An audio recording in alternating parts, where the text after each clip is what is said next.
Hello everyone, I'm Ozan Örmeci. Today I have two great friends and colleagues. So we are going to make a short video about the forthcoming book, Türkiye-Britain Relations, 200 Years of an Intertwined Conflict and Cooperation, which will be soon published by the Lexington Books in the United States. And today we are three editors of the book with you, and we'll talk about the content of the book, Professor Gürol Baba and Professor Oğuzhan Göksel. Dear friends, colleagues, you are welcome. Thank you, Ozan. Oğuzhan Hocam, great to be with you. So I'll just briefly introduce the book, then I'll ask you questions about your views about the book and maybe another question about the contribution of the book to the literature. Of course, Turkey-Britain relations is an important topic, but I don't know why it's not studied very widely in the academia, and this book maybe will fill the vacuum in the literature. The book is based on three parts. Of course, the introduction part is written by editors, mostly by Gürol Hoca introduction, and Oğuzhan Hoca wrote most of the conclusion part. I just made a brief contribution, so I thank them both. After the introduction, the first part is about the historical background. It starts with historian Nurcan Özkaplan Yurdakul, an article about the overview of Ottoman-British relations from the beginning to the 1856 Paris Conference. The second chapter in this part is written by Begüm Yıldızeli, a young scholar from Bilecik University, and Begüm wrote the Ottoman-British relations during the fall of the empire in the last few decades. The third chapter is written by an esteemed colleague, Professor William Hale, which of course I adore him a lot because I was reading his articles and books since I was a undergraduate student in Ankara at Bilkent University. And Professor Hale wrote the single party era years, Atatürk years, and maybe early İnönü years also. In the third chapter, the fourth chapter is written by a foreign colleague, Warren Dockter. And Warren wrote an interesting chapter about Churchill in the shaping of Turkish-British relations during the war and after the war. Winston Churchill is so influential figure, is larger than life figure in British politics, and it's also discovered recently by popular culture in all movies and TV series. You'll see a depiction of Churchill, and in this chapter, Warren, he's a great expert on Churchill. He wrote very interesting things about Churchill's approach to Turkish-British relations. The fifth chapter is written by Gürol, and Gürol analyzed the Cold War, Turkish-British relations during the Cold War. He came up with some new ideas such as auxiliary alliance, maybe in the future he might develop. And of course, he looked at the conflictual and cooperational sides of the bilateral relations, and probably cooperational sides were dominating against conflictual sides.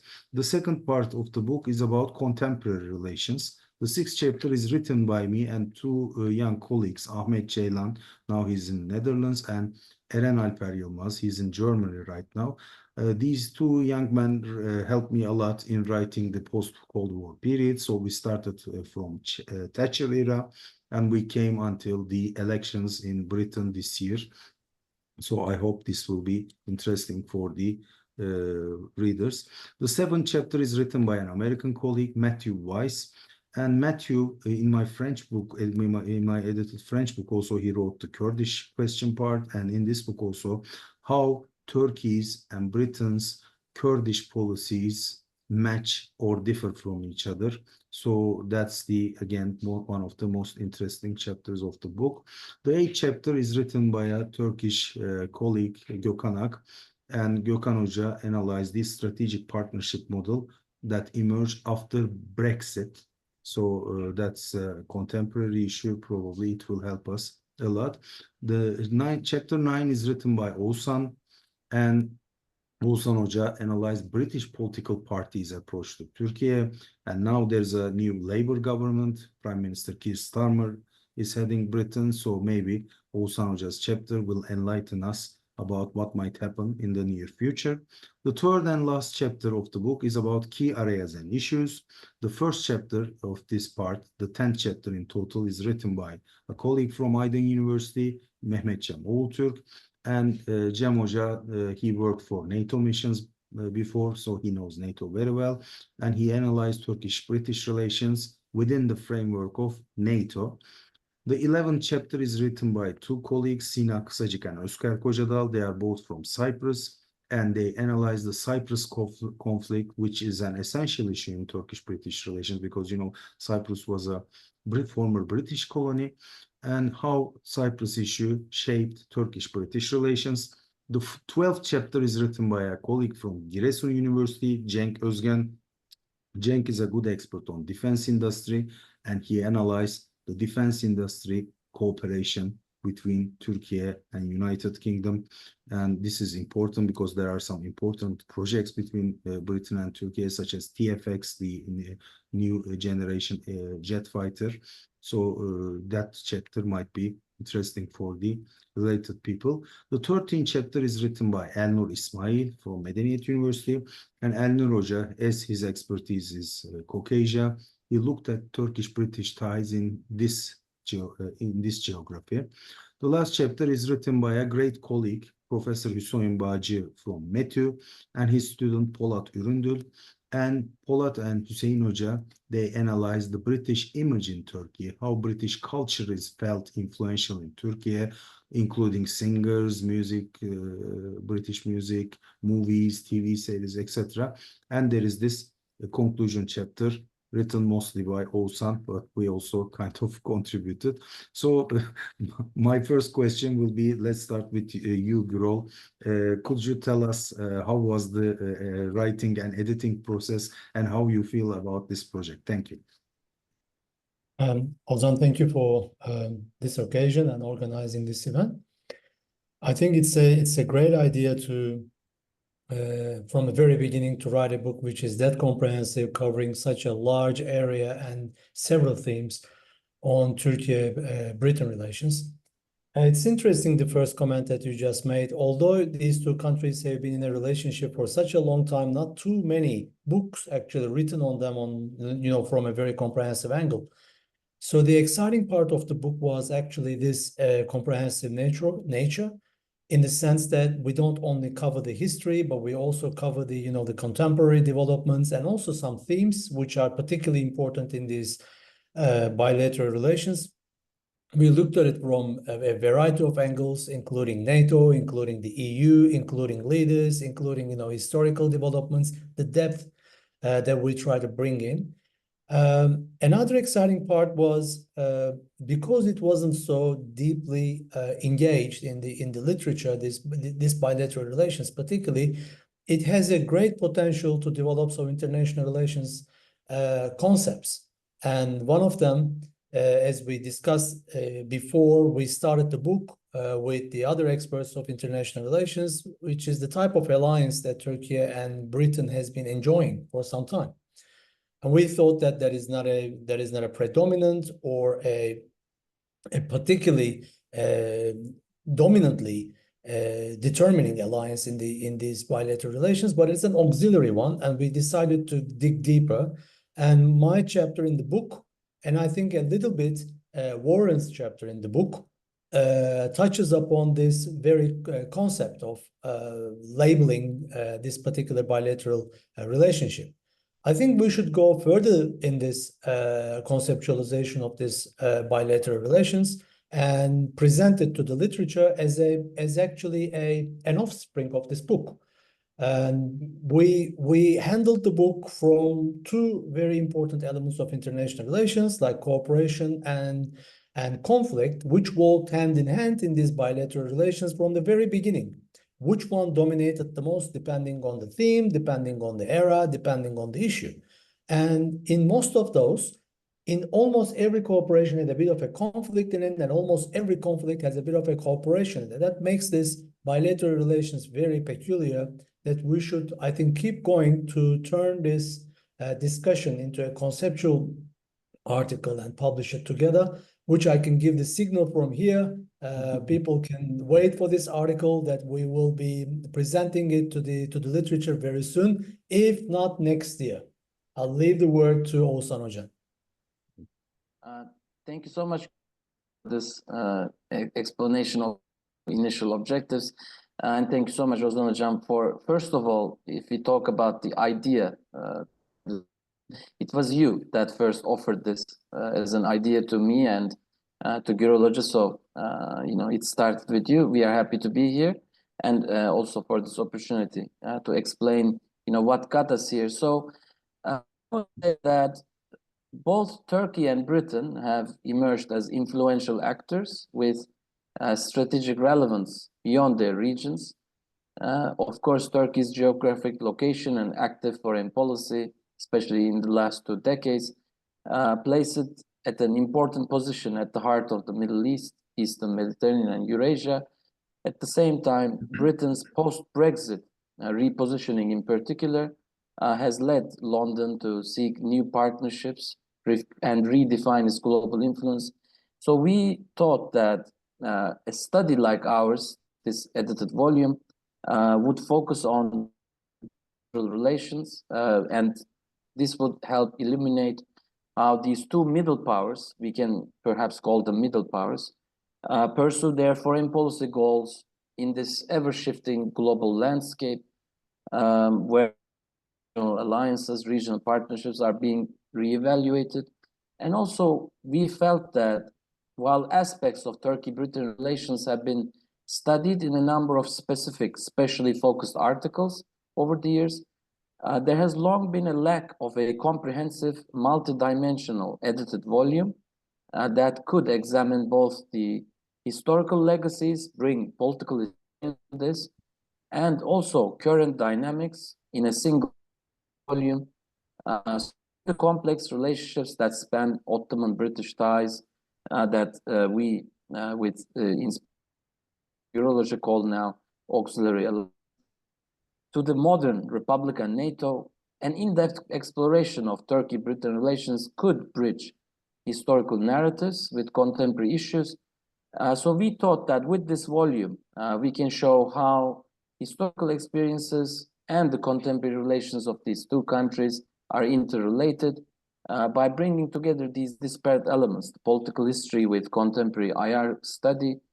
We thought that scholars in this volume could perhaps provide a rich, nuanced understanding that are compact in one volume that can benefit both the literature on political and obviously the literature on IR.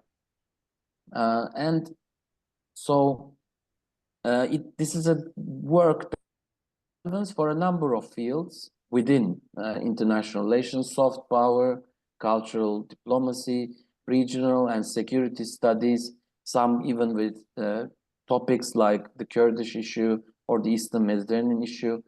And we believe that the work has great potential for the research and theory development, as Gürol Hocam also alluded to this, how we can work on refining the auxiliary alliance further by using this groundwork. So I hope that with this book and perhaps future studies that we, the 3 editors and can build up on this and even produce, more and more studies on this. Thank you. Thank you. So finally, we'll have a book that we can teach at, maybe graduate studies in our universities, because there wasn't any. We were using some books plus some articles, but one book plus maybe other articles. Now we can open Turkish-British relations courses as well. That's a good development. You kind of answered to my both questions, so let me shoot another question, Gürol Hocam. So auxiliary alliance, you are the inventor of the term. Copyrights belongs to you, Gürol Hocam. So what do you mean by this? Of course, I know we discussed several times. I'm hoping to improve it in the near future, but could you tell us the meaning of the concept in terms of Turkish-British relations history? Let me try a little bit because it's not very well refined yet. I don't know whether the literature is going to buy it very comfortably, because alliance is a term which is quite well established particularly in the realist realm of international relations. It is security based, and it has certain elements of defense. There is asymmetry in it in alliances. In most alliances, there is a tiny bit of balance in most alliances. They're usually imbalanced.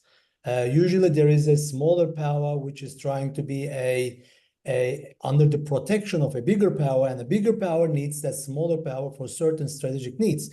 But this one is a little bit different, because neither Turkey nor Britain needed each other desperately. So that actually changes the mechanics of this alliance from a general understanding of a realist military defense alliance. So although they were in NATO, they means like Turkey and Britain, they were in NATO, they still developed other strings of alliance networks or alliance understanding. So this type of a bilateral relationship has been an alliance, but not necessarily a traditional or a conventional type of an alliance. It is an alliance under certain and different institutional umbrellas, but has its own peculiarities. And the most important peculiarity is that it has a certain level of conflict and cooperation happening at the same time. And neither the cooperation level upgrades the value of the alliance, nor the conflict level downgrades the value of alliance. So it's quite a stable type of an alliance. So there has to be a reason for this stability. What is that reason? Well, we all thought together, that reason could be the level of the meaning of this alliance. It's not a preliminary, it's not a predominant alliance such as, Turkey's alliance with the US. It's not that type of an alliance. It's a Western alliance, but it supports almost everything Turkey tries to do with the West. So Britain supports Turkey to a certain extent to facilitate things, but not exactly help it completely to get it. EU is one example, NATO is another one. And, in the Middle East, there were other things that Turkey and Britain work together. So there has to be a reason for that. And we thought if that's not a predominant alliance, if it's not a traditional alliance, it should be an auxiliary alliance, like a spare tire in the boot of your car. You know that it is always there. If something pops up, you can use it. It's not exactly what I'm trying to say, but gives you the meaning of what we are trying to say in this. So to develop this, my strategy would be to sell it to the literature. First, I'm going to give it a test drive. Usually, I give a concept a test drive from an historical point of view. Okay, I'm going to pick up a term, an era, which this auxiliary alliance historically substantiated with the archives so that a history journal will buy it. Okay, a history IR journal will buy it. Okay, so that would be the first test drive. Once it's bought by the literature, I'm going to bring it to a contemporary IR journal and saying that here is what we have done before. It's actually much larger than that. And here is what I'm going to do with two of my friends, colleagues, co-authors, co-editors, and here what it is. So two ways that I'm going to follow, or two actions that I'm going to take to sell this concept to the literature. And that would be presented as an offspring of this book, I hope. Okay, thank you, Gürol Hocam. By the way, Gürol mentioned archives. There is use of British archives in this study in many parts. So in history chapters, obviously, in our contemporary chapters also, we use the electronic archives from London. So I'm sure it will help the readers a lot. Oğuzhan Hocam, then let me ask you maybe the new British government, since you've been in London just before the elections for writing your chapter about British political parties' approach to Turkey after Brexit.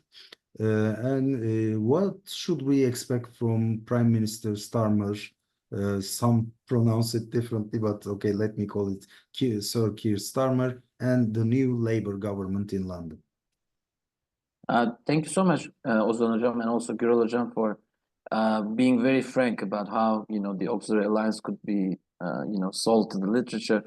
We look forward to those projects. So about it actually came at an interesting time because right when we were, you know, putting the final touches on the book, you know, Britain had the key election, and the new election ended almost 2 decades rule of the Conservative Party in Britain.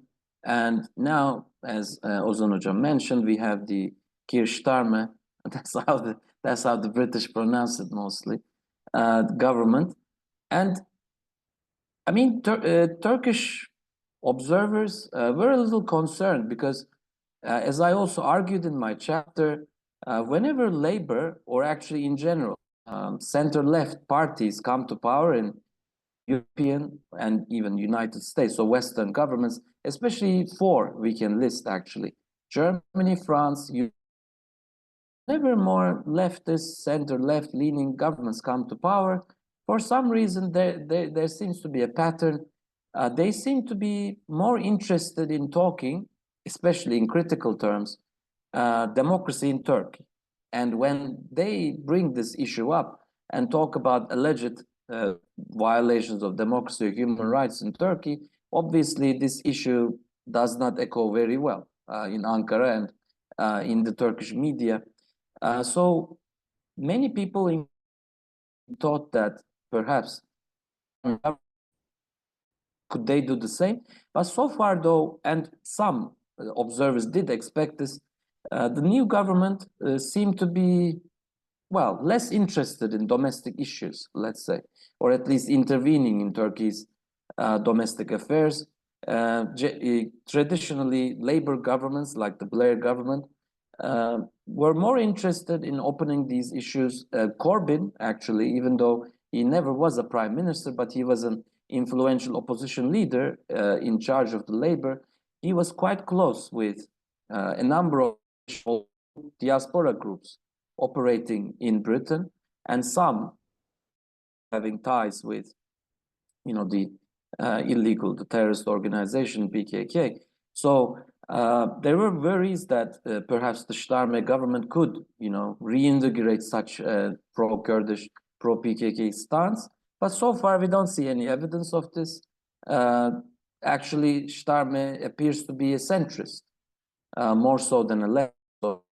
But people close to, you know, Labour policy-making circles did tell me this when I was there, and I've been trying to follow how they approach this issue. So far, they seem to be dedicated to continuing Turkish-Britain relations in pragmatic terms, based on economic cooperation, cooperation on a number of defense and national defense projects, like some of our chapters actually in this book also talk about the ongoing collaboration between Turkish and British governments on 2 fields in particular, a number of national defense, such as the Turkey's attempts to its own modern generation warplane, and also a number of battleships that it apparently collaborates. And there's talk of negotiations going on between 2 governments on space technology. So, you know, it seems that the relationship will continue pretty much with a pragmatic bend, as if nothing has changed from Conservative to Labour. Though, could a new government in Turkey, possibly in the future, in the many years, could that change? So far, it's Auxiliary Alliance, as Gürol Hoca mentioned, will continue with a low intensity, but that's perhaps the best for London and Ankara. So Starme, it seems, will not negatively affect. We can rest assured of that for now at least. Okay, thank you, Oğuzhan Hocam. Then maybe at the last round, I can ask you maybe your favorite chapter, because we edited each chapters separately. Then we combined our editions. We tried to create the best manuscript ever. So Gürol Hocam, for you, for instance, which chapters could be more interesting for the audience? Let's finalize the talk with this question. Of course, I think from my perspective, the links between Ottoman chapters with the contemporary chapters, the beginning of the book, they are my favorite chapters because they give the historical depth of the relations. Because when we look at Turkish foreign policy today, most of the time we ignore the legacy of the Ottoman era. I mean, there is a breaking point, that's right, with the 1920s, but there is always that legacy following. And I think Britain also has been following that legacy. So those historical chapters, focusing on the Ottoman era, the background, to give the readers about this historical depth are my favorite chapters. But I also would like to clarify one point. Ozan Hoca said it's Lexington Books, but I think they were taken over by Bloomsbury now, if I am not mistaken. Yes. If It's I'm an not imprint mistaken. of it will be an imprint of Bloomsbury, but Lexington Bloomsbury. publishing. Yeah, that's what I wanted to clarify, just to make our readers to be clear of it. I'll leave the word to Oğuzhan Hoca. I think we are coming to the end of our introductory session. Thanks so much, Gürol Hocam. I mean, I don't want to. I've liked many of the chapters. Of course, I think Gürol Hoca's chapter, as would be obvious from this event, is one of the favorites because it has a strong theoretical foundation that we've tried to develop in this book, and in a way, it can be seen as the heart of the book. Nurcan Hoca's chapter, Ottoman-British Relations from the Beginning in early 19th century, is a very interesting one for our audience. It could be, to understand the roots of the, of Turkish-British relations, and a number of contemporary chapters, many of them have a different focus. Some more on economic interdependence, some more on, focusing on, for example, the Cyprus issue, Kurdish issue. I think the book overall has a great balance. Again, one of my favorites is the chapter on what is called Churchill Factor by Professor Warren Dockter. Yeah, I enjoyed reading it in particular, especially focus on a specific leader. Not much done. It's a method that foreign policy analysts use. But I think Professor Dockter's chapter was very interesting in the way that it focused on how Churchill, a very influential British politician and a war hero for his contributions to British war effort in the Second World War, but also perhaps a controversial take, his leadership of the Gallipoli campaign during the First World War, puts Churchill in an interesting position in terms of British relations. So I think to see the ebbs and flows of Churchill's approach to Turkish-British relations was interesting, especially Professor Dockter's suggestions, implications that Churchill might have been to some extent traumatized by his alleged mishandling of the Gallipoli campaign. Of course, a great success for us Turks, but mishandling for the British, as it ended in a disaster. So in a way, it tarnished his reputation for like a decade. So I think Churchill had a very interesting approach to Turkey, and yeah, I think that could be one of but I hope that the audience will take a look at the book and discover many of the contributions that are very valuable that we couldn't touch upon here due to time limitation. Yes, thank you. both Gürol and Oğuzhan. We are shooting this on the 25th of October, but we'll wait for the cover to publish the book launch talk. So maybe it will be available in early November. But on Amazon.com, it's already Kindle edition is there. People can pre-order it. I'm hoping that the hardcover will be also soon on sale. So I hope it will reach, of course, a large audience, and maybe we can open Turkish-British relations courses at our universities, and we can start producing more on that because it's a relatively understudied issue. So I thank you both, dear friends and colleagues. So let's make other projects in the coming years, hopefully. Bye. Thank you, Ozan Hocam. Thank you so much for inviting us over, and hope to see you guys again very soon. It was a pleasure to work with both of colleagues and friends. So hope you, the audience, will get to enjoy the book. Thank you so much for the attention. Thank you.